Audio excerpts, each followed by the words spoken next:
कृष्णा, दमले रे मी आता. नाही शोधू शकले मी तुला. हरले मी.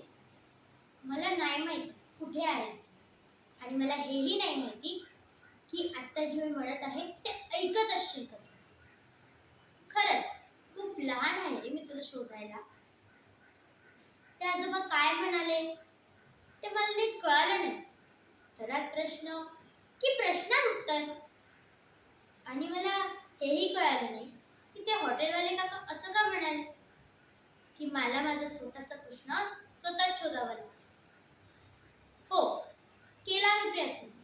खूप प्रयत्न केला तुला शोधायचा, पण नाही सापडला असे तुम्हाला. म्हणून मी तुला इथेच जाग विचारते. काय चुकलं होतं माझ्या आजीचं? कुणाचं वाईट केलं होतं का तिने? तू तर म्हणे चांगल्या माणसांच्या पाठीशी उभा राहतोस. माझी आजी तुला मानते रे, आणि तिच्यामुळे मीही. तू तिच्यासोबत असं वाईट वागलास म्हणून मी तुझ्यावर रुसली आता.